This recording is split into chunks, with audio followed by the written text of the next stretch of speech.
क्या आप सबको भी क्लास 10th में आने के बाद ऐसा फील हो रहा है कि जो फोटोसिंथेसिस हमने 6th 8th क्लास में पढ़ा था वो तो बहुत ही ईजी था, अब ये क्या आ गया फोटोसिंथेसिस में? लाइट रिएक्शन, डार्क रिएक्शन, कैसी कैसी सी रिएक्शंस याद करनी पड़ रही है। अगर आप सबको भी इनमें प्रॉब्लम्स आ रही हैं तो आज का वीडियो इसीलिए है। आज का ये जो हमारा वीडियो होने वाला है ये होने वाला है about the process of photosynthesis. और ये जो चैप्टर है this is the common chapter in 10th class ICSE and CBSE। CBSE में this is in the chapter life process and in ICSE this is a separate chapter. But जो भी topic आज हम इसमें कवर करने वाले हैं that is common in both ICSE and CBSE। तो चलिए वीडियो को शुरू करते हैं।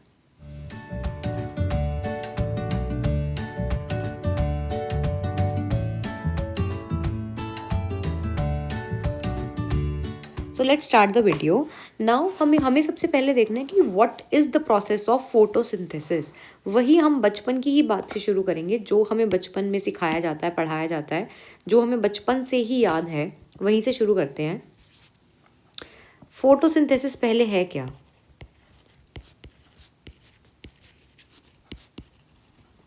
फोटोसिंथेसिस नाम से स्पष्ट है, photo means light, synthesis means formation. So it is the process of formation of food. इसमें फॉर्मेशन ऑफ फूड हो रहा है इन the presence of light. In the presence of light जब हमारा फूड बनता है तो उस प्रोसेस को हम बोल देते हैं फोटोसिंथेसिस।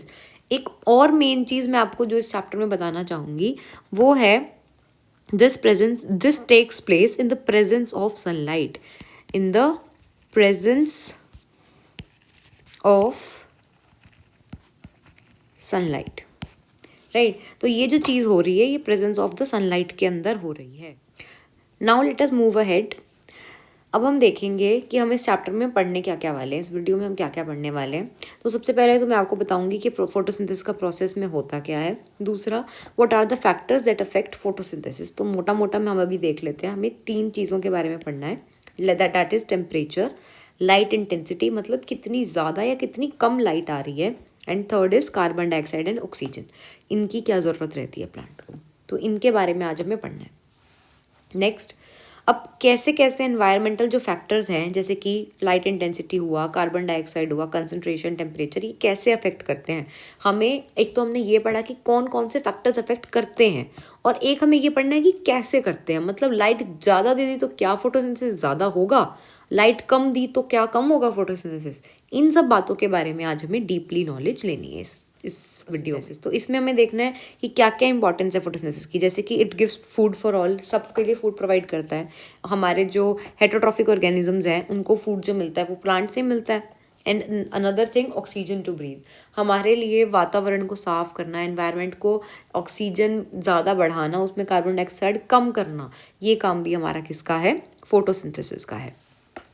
नेक्स्ट, अब देख लेते हैं इसकी डेफिनेशन। तो सबसे पहले तो photosynthesis is a chemical process जिसमें कि प्लांट्स जो हैं वो कार्बोहाइड्रेट्स बनाते हैं, जैसे कि सच एज ग्लूकोज, जो हम बचपन से पढ़ते हुए आ रहे हैं, लिखते थे ना C6H12O6, वही ग्लूकोज है बस हमारा, राइट। तो ये जो हम पढ़ते हुए आ रहे हैं यूजिंग द लाइट एनर्जी, कि लाइट की एनर्जी को यूज़ करके जो प्लांट क्रिएट कर रहा है। अब इसको बोलते हैं एंडोथर्मिक रिएक्शन। एंडोथर्मिक रिएक्शन का क्या मतलब होता है भाई? नेचर में ना 2 तरह की रिएक्शन होती है। उन्होंने बोला कौन सी, बताओ कौन सी? भाई 2 तरह की रिएक्शन है, या तो वो एंडोथर्मिक रिएक्शन होगी या ही वो कौन सी होगी? एक्सोथर्मिक रिएक्शन होगी। अब एंडोथर्मिक और एक्सोथर्मिक में फ़र्क क्या है? एंडोथर्मिक वो रिएक्शन है जिसमें we need to provide energy, हमें एनर्जी देनी पड़ रही है, हमें एनर्जी देनी पड़ रही है, इसमें इनपुट ऑफ एनर्जी हो रहा है, हमें एनर्जी देनी पड़ रही है, इसको हम बोलते हैं एंडोथर्मिक। और एक्सोथर्मिक क्या होता है? जिसमें हमें एनर्जी मिलती है एज अ प्रोडक्ट, इसमें हमें मिल जाएगी एनर्जी, तो यहाँ पे आउटपुट मिल रहा है, आउटपुट मिल रहा है हमें एनर्जी का, तो इसको हम बोलते हैं एंडोथर्मिक या एक्सोथर्मिक। अब प्लांट क्या कर रहा है? प्लांट तो ले रहा है सनलाइट, सनलाइट को एब्जॉर्ब कर रहा है, कुछ ना कुछ ले ही रहा है सन से, दे नहीं रहा। इस चीज़ को जब वो नहीं दे रहा और ले रहा है हीट की फॉर्म में, लाइट एनर्जी को, इसको हम बोलते हैं एंडोथर्मिक रिएक्शन, जिसका मतलब that means light energy must be absorbed together with water and carbon dioxide, मतलब हमें पानी भी चाहिए, कार्बन डाइऑक्साइड भी चाहिए, तब जाकर हमारी ये केमिकल रिएक्शन होगी। ये मतलब है हमारी फोटोसिंथेसिस का। आप इस डायग्राम में देख भी सकते हो, ये एक प्लांट है, इसमें हम पानी दे रहे हैं थ्रू द रूट्स, रूट्स से वो ऊपर जा रहा है। ये जो प्लांट है ये कार्बन डाइऑक्साइड को ले रहा है, सनलाइट को ले रहा है, एंड इट प्रोड्यूसेस ऑक्सीजन। ये प्रोड्यूस कर रहा है ऑक्सीजन को, बना रहा है हमारे लिए। Next is site of photosynthesis, which is chloroplast. This chloroplast is also called as kitchen of the cell. Kitchen of the cell, kitchen का मतलब क्या है भाई? किचन सुनते क्या क्या आ रहा है? खाना बनाती है जहाँ मम्मी, राइट? मम्मी या पापा जो भी खाना बना रहा है, तो किचन ऑफ द सेल मतलब जहाँ पे खाना बन रहा है। अब प्लांट्स में इतने सारे पार्ट्स हैं, हम बचपन में पढ़ते हुए आ रहे हैं, इतने सारे पार्ट्स हैं, रूट्स हैं, स्टेम्स हैं, लीव्स है, ये है वो, इतनी सारी चीज़ें पढ़ते हुए आ रहे हैं। हम एक्चुअली खाना बन कहाँ रहा है? जब तुम 8th में आए तब तुम्हें बताया गया भाई लीफ में बनता है खाना। अब जब तुम 10th में आ गए तो तुम्हें बता रहे हैं लीफ के अंदर भी ना एक स्ट्रक्चर होता है जिसको हम कहते हैं क्लोरोप्लास्ट। तुमने ना 9th क्लास में सेल का डायग्राम पढ़ के आए हो तुम, व्हाट इज सेल, ये सेल का डायग्राम पढ़ के आए हो। इसके अंदर तुमने छोटे छोटे प्लास्टिड्स बनाए थे ना प्लास्टिड्स। प्लास्टिड के भी तुमने 3 टाइप्स पढ़े थे, क्लोरोप्लास्ट, ल्यूकोप्लास्ट, क्रोमोप्लास्ट। उसमें से जो ये क्लोरोप्लास्ट था ना, ये वाला, ये इसको हम बोलते हैं क्लोरोप्लास्ट। क्या बोलते हैं इसको? क्लोरोप्लास्ट। ये जो क्लोरोप्लास्ट है ना, ये बनाता है भाई खाना।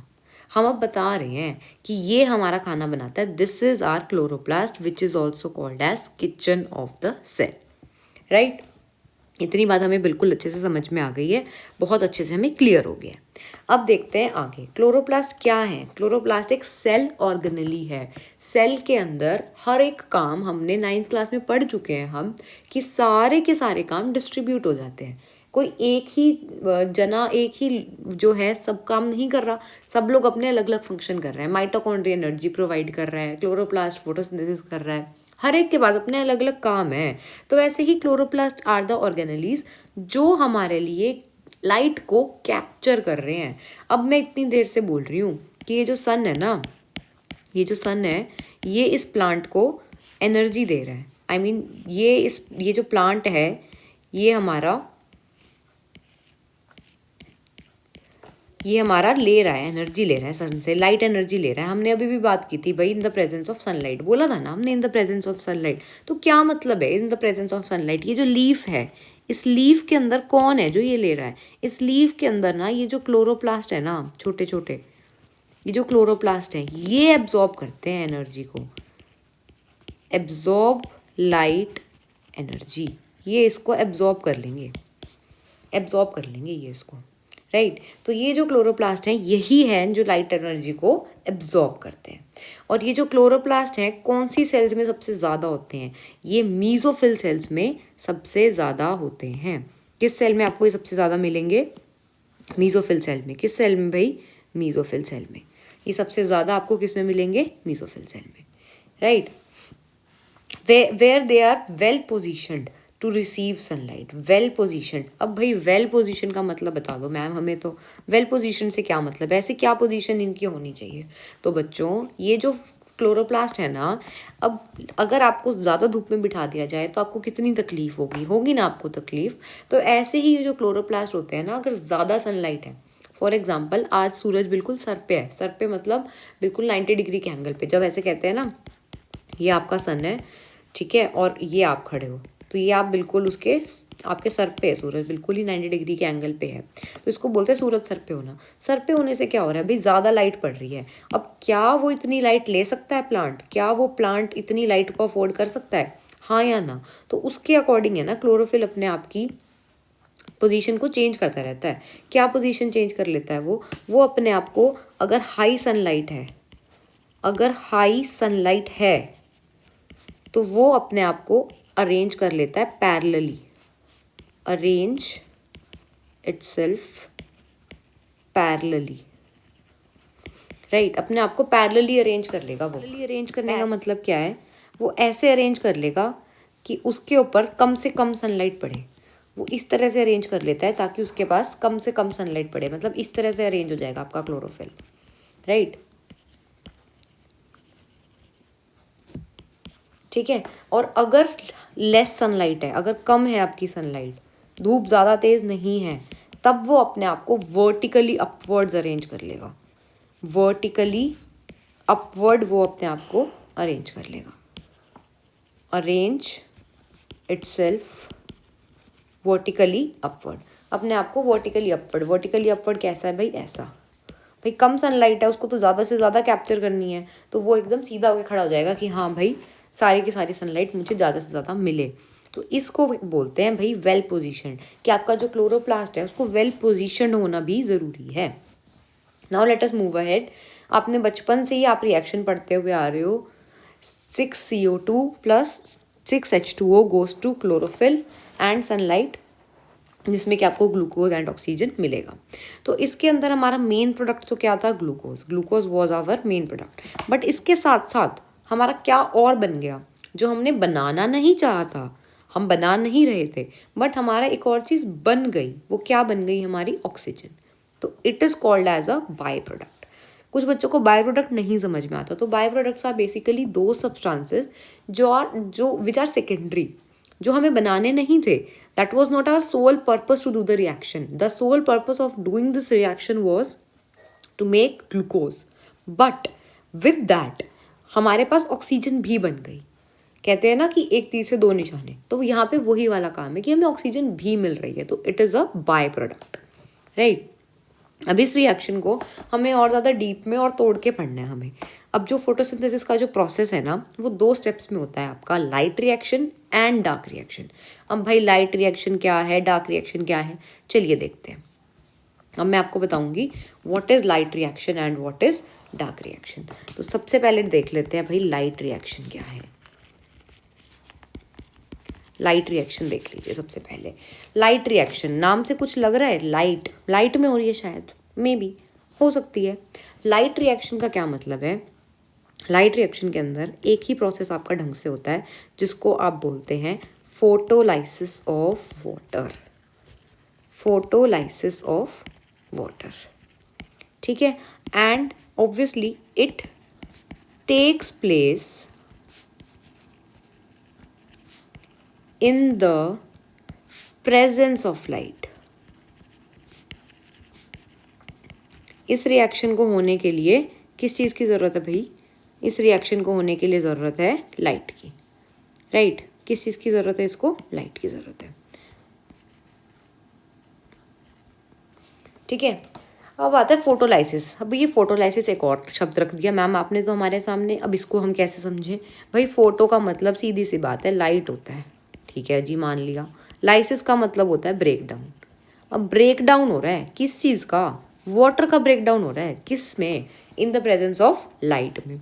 चलो भाई पहले पानी को ही तोड़ लेते हैं। वाटर का फॉर्मूला हम सबको पता है, बचपन से पढ़ते हुए आ रहे हैं भाई, H2O होता है, ठीक है जी, मान लिया। अब इसमें दो ही चीज़ें हैं टूटने के लिए, या तो ये हाइड्रोजन अलग हो जाएगी या ये ऑक्सीजन अलग हो जाएगी। कर देते हैं भाई अलग अलग। कर दिया हमने अलग, इसको बैलेंस भी कर लिया हमने, बैलेंस भी हो गई भाई। अब ये 2H2O goes to H2 plus O2। इसका मतलब इतना तो साफ है कि भाई एक तो हाइड्रोजन बनेगी और एक ऑक्सीजन बनेगी। बट होता क्या है, मैं आपको थोड़ा सा केमिस्ट्री के अंदर लेकर जाऊंगी। केमिस्ट्री के अंदर हमने क्या पढ़ा था? ऑक्सीडेशन पढ़ा था हमने। ऑक्सीडेशन क्या होता था हमारा? Oxidation is loss of electron, loss of electron and hydrogen and gain of oxygen. ये बात हमने पढ़ी थी, ये बात हमने पढ़ रखी है बहुत अच्छे से। ऑक्सीडेशन का मतलब ये होता है। तो जब भी हमारे पास कोई भी, जैसे ये H+ है, अगर ये अपने आप से एक इलेक्ट्रॉन को माइनस कर देगा ये 1 इलेक्ट्रॉन अपने अंदर से, ये H था, हाइड्रोजन था, इसने एक इलेक्ट्रॉन दे दिया अपना किसी को। जब भी हम कोई लूज ऑफ इलेक्ट्रॉन करते हैं, लॉस ऑफ इलेक्ट्रॉन करते हैं, तो उसके ऊपर कौन सा चार्ज आएगा? Positive charge. तो it will be H positive. H positive हो गया ये हमारा, और इसने एक इलेक्ट्रॉन किसी को दे दिया, मतलब इस H पॉजिटिव ने एक इलेक्ट्रॉन किसी को दे दिया। इतनी बात समझ में आई? यहाँ पे हमारे पास कितने H है? हमारे पास यहाँ पे 4H है, 4H है हमारे पास। तो अगर हमारे पास 4H से 4H+ बनेंगे तो कितने इलेक्ट्रॉन निकलेंगे? 4 इलेक्ट्रॉन भी तो निकलेंगे। इतनी बात सबको समझ में आई?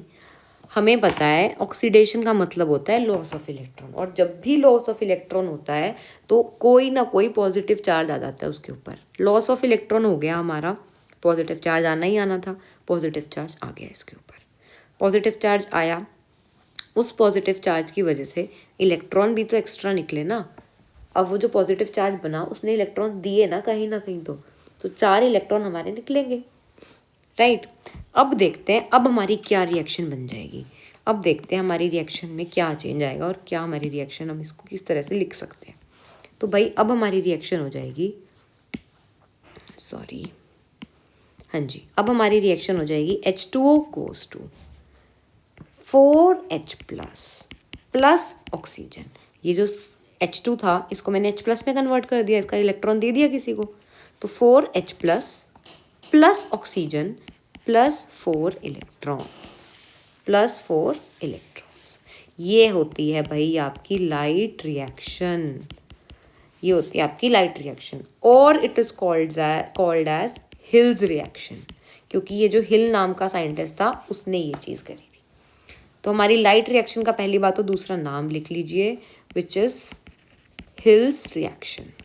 इसको हम हिल्स रिएक्शन भी बोलते हैं। और ये जो लाइट रिएक्शन है ये सनलाइट की प्रेजेंस में, लाइट की प्रेजेंस में ही हो सकती है। इतनी बात हम सबको बहुत अच्छे से बढ़िया तरीके से समझ में आ गई है, हमें बहुत अच्छे से क्लियर हो गया भाई लाइट रिएक्शन क्या होता है। अब जो सेकंड फेज आता है आपका, that is dark reaction, which is dark reaction. अब ये डार्क रिएक्शन क्या है? क्या लाइट रिएक्शन लाइट में हो रही थी तो डार्क रिएक्शन क्या अंधेरे में होगी? क्या वो सिर्फ डार्क में होगी? नहीं, दिस इज अ मिथ। ये बिल्कुल सरासर गलत बात है अगर मैं इसको इस तरह से रखूं तो। एक तो पहले देख लेते हैं डार्क रिएक्शन का दूसरा नाम क्या होता है। इसका दूसरा नाम होता है ब्लैकमैन रिएक्शन। ब्लैकमैन रिएक्शन क्यों? क्योंकि वही जिस साइंटिस्ट ने इसकी पहले डिस्कवरी की थी उसके अकॉर्डिंग हम नाम रख देते हैं। ठीक है मैडम, आपने बोल दिया कि डार्क रिएक्शन तो डार्क में नहीं होती, वो तो लाइट, मतलब ऐसा कि नहीं कह सकती, ये कहना गलत है कि वो लाइट में होती है। तो फिर मैम है क्या बात, है क्या फिर, क्या हमें ढंग से समझ नहीं आया, अब हमें समझाओ। सुनो भाई, dark reaction is just independent of light. It is independent of light. इसको लाइट की ज़रूरत नहीं है, मतलब जब ये चल रही है ना तब इसको लाइट की ज़रूरत नहीं है। But it needs the product of light reaction, but it needs the products of light reaction. जो लाइट रिएक्शन के प्रोडक्ट्स हैं इसको वो चाहिए, क्योंकि अगर इसके पास वो नहीं होंगे तो ये अपने आप का काम नहीं कर पाएगी, ये अपना काम नहीं कर पाएगी। और इसका काम है क्या? इसका काम क्या है भाई? इसका काम है रिडक्शन करवाना, रिडक्शन ऑफ कार्बन।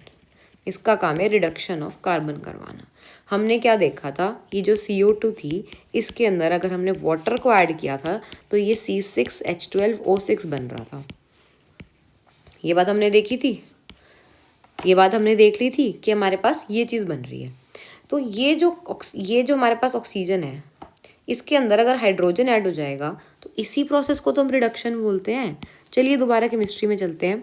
अब हम पहले हमने ऑक्सीडेशन देखा था क्या था, अब देख लेते हैं रिडक्शन क्या है। Reduction is the process opposite of oxidation as always. Reduction कैसा प्रोसेस है? रिडक्शन एक ऐसा प्रोसेस है जिसके अंदर एडिशन ऑफ होता है हाइड्रोजन, एडिशन ऑफ हाइड्रोजन और लॉस ऑफ ऑक्सीजन। इन दोनों में से कोई भी चीज़ होगी तो मैं बोल दूंगी वो चीज़ रिड्यूस हो रही है, वो चीज़ रिडक्शन में हो गई है। तो इसके अंदर अब हाइड्रोजन ऐड हुआ है, इसके अंदर हाइड्रोजन ऐड हुआ है, तो इस प्रोसेस को हम क्या बोलते हैं? हम बोलते हैं रिडक्शन। तो यही रिडक्शन होता है। तो दूसरे फेज में ये जो डार्क रिएक्शन वाला ये जो फेज है इसके अंदर क्या हो रहा है? आपका रिडक्शन हो रहा है।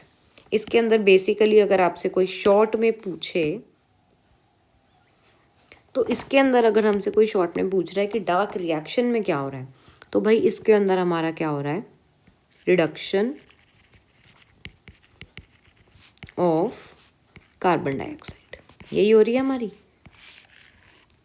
चलो एक बार फटाफट से समराइज कर लेते हैं। लाइट रिएक्शन में हमारा फोटोलाइसिस हो रहा था, जो हमारी वाटर था वो हमारा टूट रहा था इन the presence of sunlight, right, की बात हो रही थी हमारी।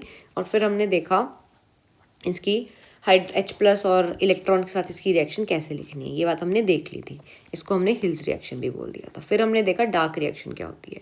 ये इंडिपेंडेंट ऑफ लाइट ज़रूर होती है, लेकिन इसको प्रोडक्ट ज़रूर चाहिए होते हैं, ठीक है। इसको वो चीज़ें ज़रूर चाहिए जिसको यूज़ करके वो आगे अपनी रिएक्शन कर सकता है।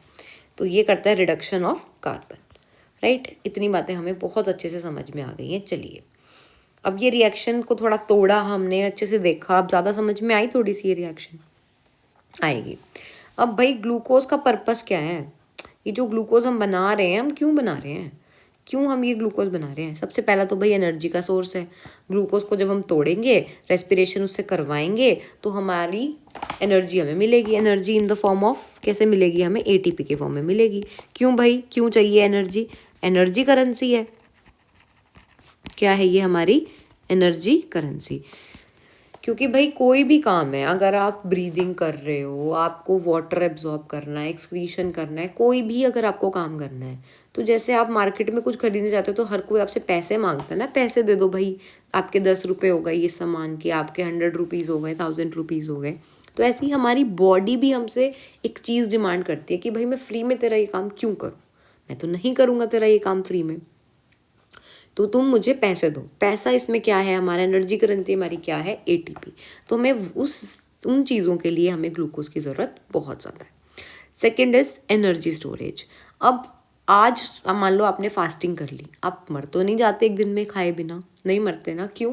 क्योंकि आपकी बॉडी में बहुत सारी स्टोर्ड एनर्जी होती है। तो अगर आपके पास ग्लूकोज ही नहीं होगा ज़्यादा, तो वो एनर्जी स्टोरेज के लिए नहीं जा सकती। तो glucose can also be use to form starch, ताकि हम उस एनर्जी को स्टोर करके रख सकें। नेक्स्ट है फॉर्मेशन ऑफ कॉम्प्लेक्स कार्बोहाइड्रेट्स। भाई ग्लूकोज जो होता है ना, हमारी बहुत छोटी यूनिट होती है। ये ग्लूकोज के ही मॉलिक्यूल्स जुड़ जुड़ के हमारे कॉम्प्लेक्स कार्बोहाइड्रेट्स बनाते हैं। जैसे कि हमारा हो गया सेलुलोस, ठीक है, जो कि हमारी प्लांट की सेल वॉल भी बनाता है, राइट। तो इसलिए ये जो सेलुलोस है, ये कॉम्प्लेक्स कार्बोहाइड्रेट जो है वो बहुत ज़रूरी है। Next is synthesis of other compounds. बहुत सारे और ऑर्गेनिक कंपाउंड्स हैं हमारे, जैसे कि हमारे प्रोटीन, लिपिड, कार्बोहाइड्रेट, जिसमें हमारे ग्लूकोज की ज़रूरत पड़ती है। इवन हमारे DNA को भी बनाने में ना ग्लूकोज की ज़रूरत पड़ती है। अब देख रहे हो कितनी ज़्यादा ज़रूरत है इस ग्लूकोज की।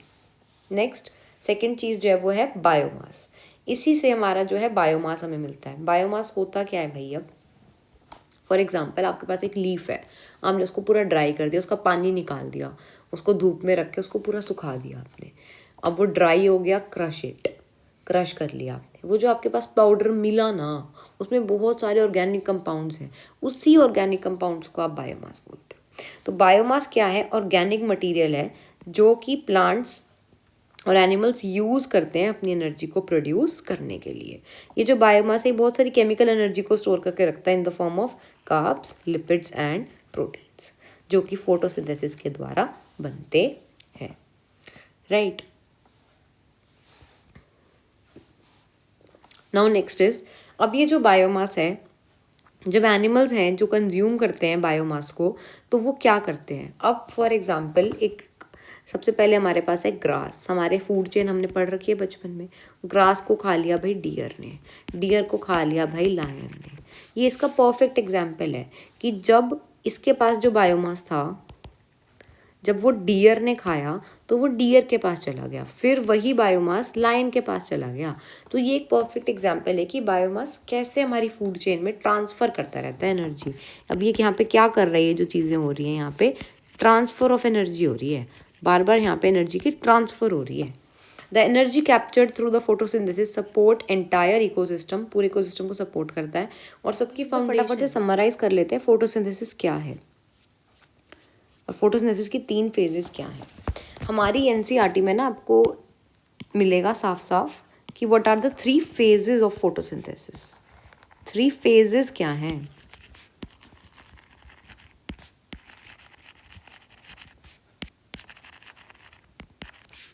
3 फेजेस को फटाफट से डिस्कस कर लेते हैं भाई। First phase is absorption of light. सबसे पहले क्या हो रहा था, क्लोरोफिल जो था वो एब्जॉर्ब कर रहा था लाइट को, तो सबसे पहला क्या बनेगा आपका, एब्जॉर्प्शन ऑफ लाइट एनर्जी। सबसे पहले तो भाई लाइट एनर्जी एब्जॉर्ब हो रही है सिर्फ, और तो कुछ हो नहीं रहा, ठीक है जी। सेकेंड इज कन्वर्जन ऑफ, कौन सी एनर्जी से कौन सी एनर्जी बन रही है, conversion of light energy to chemical energy. Light energy से हमारी केमिकल एनर्जी बन रही है, खाना बन रहा है, इसको बोलते हैं हम। थर्ड क्या है हमारा, थर्ड स्टेप में क्या हो रहा था हमारा, हमने पढ़ा था अभी डार्क फेज में रिडक्शन, और इसी में ही भैया आपका फोटोलाइसिस ऑफ वाटर भी हो जाता है, फोटोलाइसिस ऑफ वाटर, ठीक है। अब थर्ड स्टेप में आएगा आपका reduction of carbon dioxide.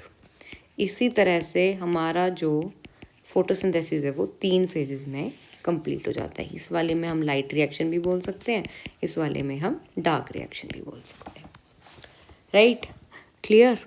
So this was all about photosynthesis. Thank you so much guys for watching this video. अगर आपको वीडियो अच्छा लगा हो then share it to your friends, and इसका पार्ट 2 जल्दी आने वाला है जिसके अंदर हम बात करेंगे about the factors affecting photosynthesis. ये वीडियो ज़्यादा लंबा हो जाता है इसलिए मैंने वो चीज़ इसमें नहीं डाली है।